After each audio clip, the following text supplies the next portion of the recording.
Toxic people only stay where they can feed off your energy. Change this one thing, and they'll disappear without you saying a word. You don't need to argue. You don't need to confront. You don't even need to explain yourself. Make this one move with steady hands and a steady heart, and the most toxic people in your life will start distancing themselves fast, quietly, confused, and without closure. If you click away now, you might never recognize how much power you're giving away every single day.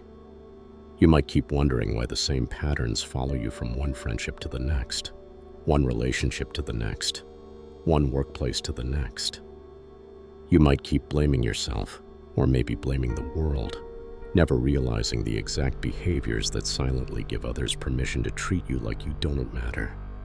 But if you stay, if you make it to the end of this video, you'll not only understand the 5 hidden behaviors that make people walk all over you, you'll learn exactly how to flip each one. You'll stop leaking your power, and you'll start watching your life filter itself without trying.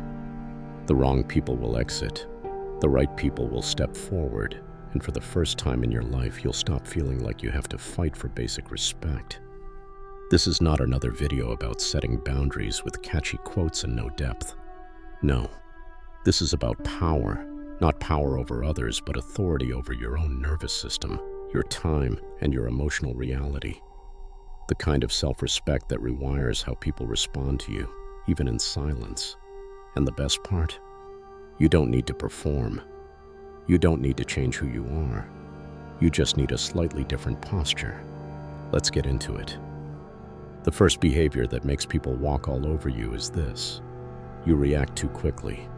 Someone says something sharp, condescending, or cold, and you flinch. Maybe your tone changes, your face falls, your voice shakes. You feel the sting, and without even realizing it, you try to defend yourself.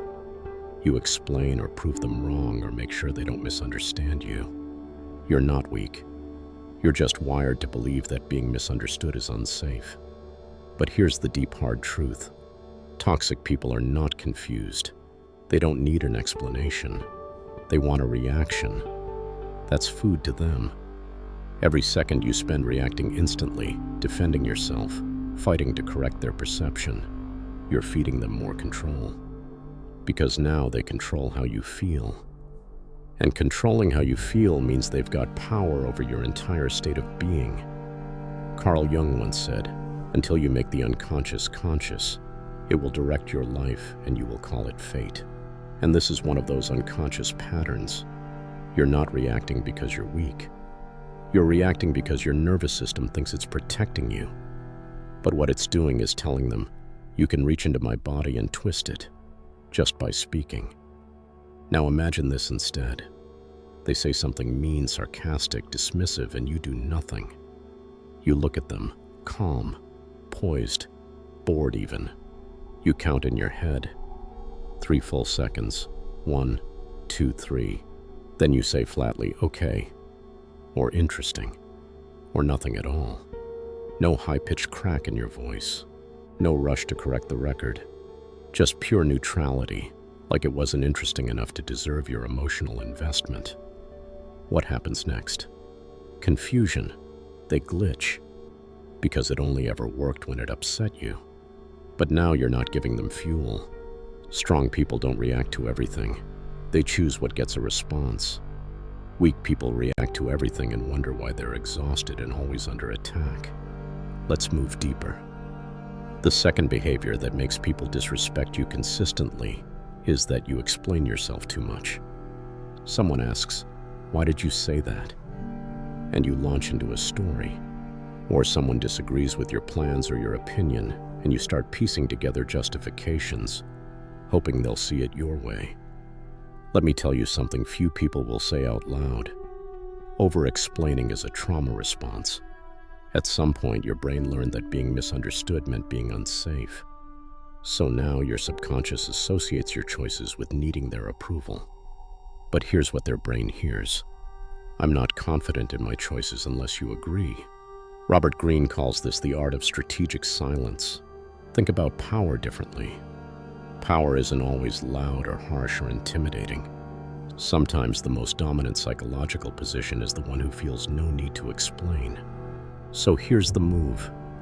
Next time someone questions your decision, say this calmly, kindly, simply, because that's what I chose. And that's it. No long story, no 17 reasons, no pitch for approval.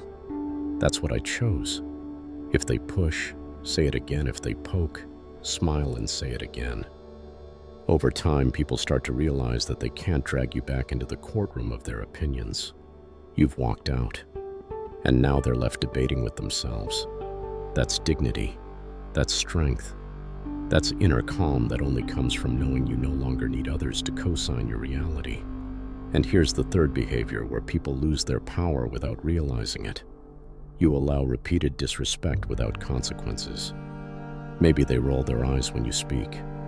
Maybe they cancel last minute, again and again. Maybe they talk over you, joke at your expense, or ignore your hard boundaries in subtle ways. And what do? Nothing. You let it slide, again and again, hoping they'll stop on their own. But here's what you're teaching their brain. I can cross this line and nothing bad happens. So why would they stop? There's no cost, no feedback, no ripple. You might be hurt, but you don't show it in any meaningful way.